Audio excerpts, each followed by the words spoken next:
Hey everyone, Carolina Venom here. Today I'm doing an introduction video on the new ZTE Speed. This phone is on Boost Mobile, and I'm going to kind of give you the specs of the phone, my first impressions of the phone, run some tests, take you around the phone, all that good stuff. So let's go ahead and get started. This phone runs Android 4.4.4. It does have a 4.5-inch display at 540 by 960 resolution at 245 ppi. It does have a LCD multi-touch screen.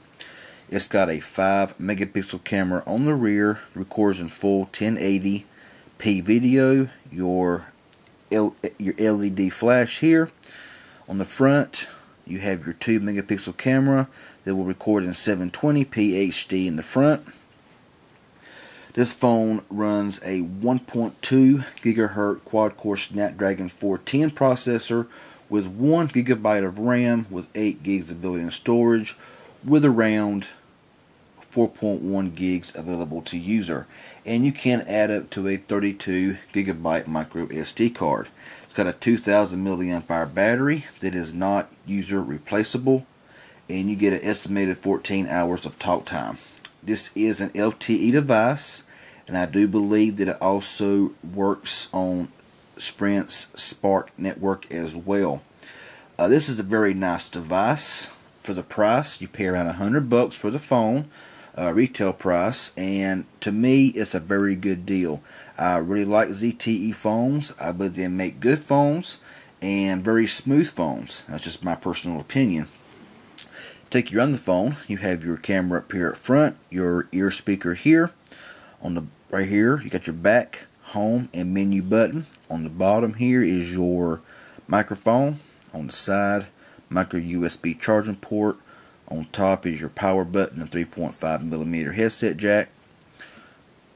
Volume rocker on this side, camera, flash, and your single rear speaker back here. It does have a rubbery feel to it, so it's not too slick. So that's an added bonus as well. We'll power the phone up here, and one thing that you'll notice, hopefully you can see it good, is the fact that the screen quality is a little washed out and is not the greatest screen I've ever seen. I have noticed that on some ZTE phones, some look good, some look bad.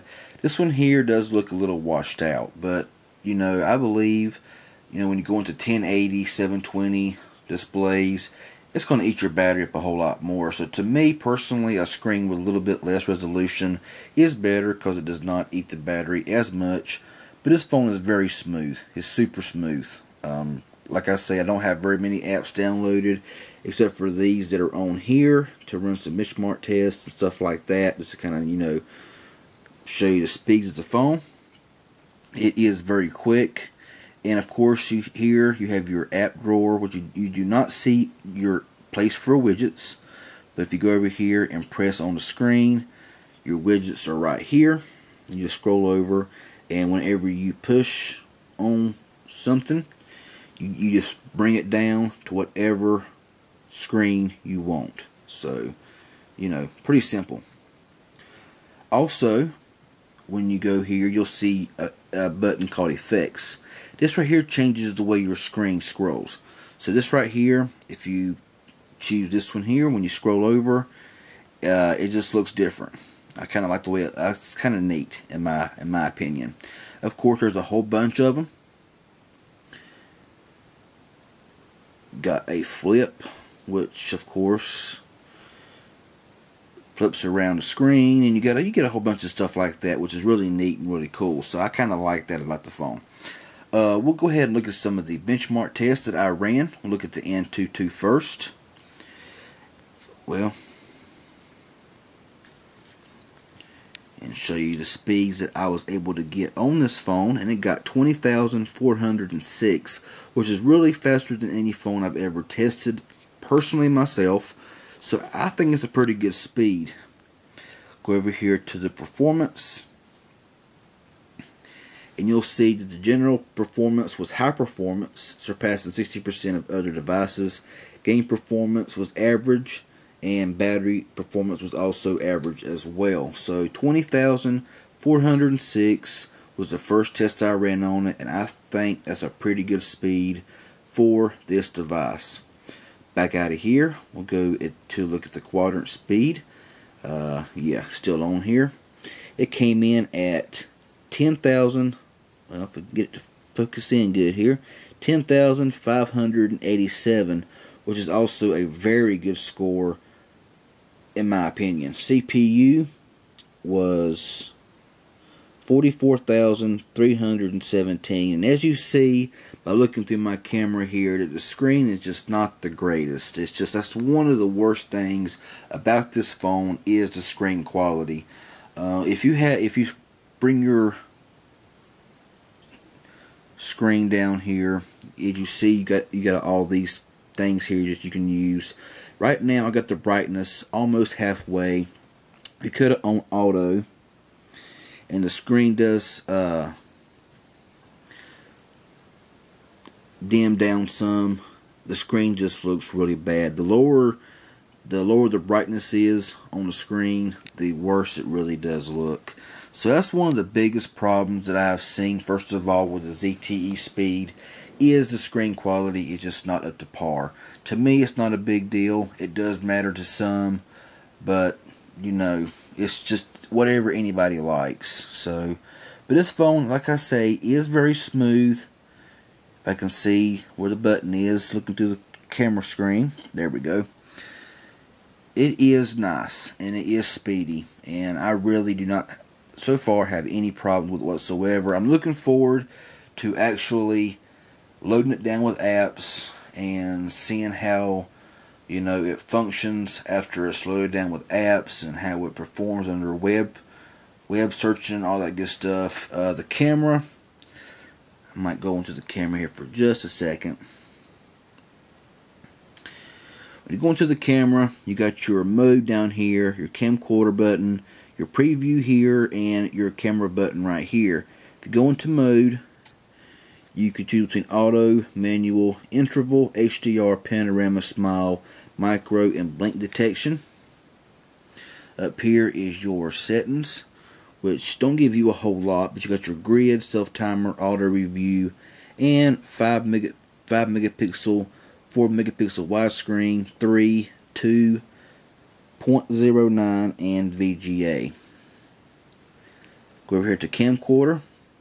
Of course, you got 1920 by 1080, 1280 by 720, 720 by 480, 640 by 480, and MMS video. And you also got time lapse as well, and I just completely got rid. Excuse me if I'm pushing buttons here, it's not working. It's because I'm looking through a camera, and it's a little bit harder to find the buttons exactly when you're looking through a camera screen. So there we go. Time lapse as well. And storage location, restore defaults, geotagging. Up here, this button here, you can go from none to mono, sepia, negative, all these different solarize, posterize, aqua, emboss, sketch, neon, chalk, marker, and stuff like that. Your flash here, and of course this right here activates your front facing camera, which actually looks pretty decent under a 100-watt bulb, as you see me there. Hello. Don't look too bad. Of course, it is 2 megapixel, and you can record in 720 using the front facing camera. And when you go to the camcorder, 720 by 480, 640 by 480, and it's pretty much the same as well over here. Picture size is 2 megapixel, 0.9, and VGA. So camera so far has been, you know, so-so. I mean, I wouldn't get rid of your point and shoot camera just yet if this is your phone of choice, but for them quick snaps, it's not bad at all. So anyway, that's pretty much all I wanted to say about this phone right now. I've really not done much on text messaging, or any at all on text messaging. It's just pretty much your standard keyboard. I do not see any emojis on this keyboard.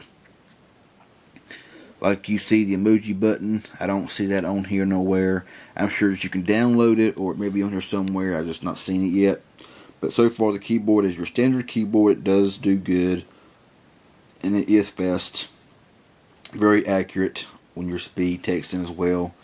So all in all, my first impressions of this phone is really good. Build quality does seem pretty solid, and it just seems like a good phone all the way around. At the moment, I will go ahead and throw this in there. You can buy this phone at Best Buy online, and maybe in the store for only $39.99 on sale. That is one heck of a deal.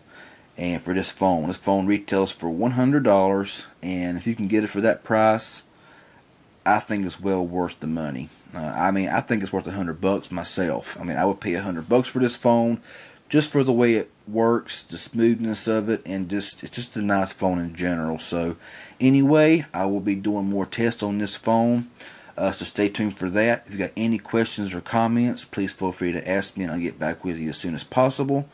Subscribe to my channel, and also give me a thumbs up. I sure would appreciate it. Y'all have a good one. Talk to y'all later.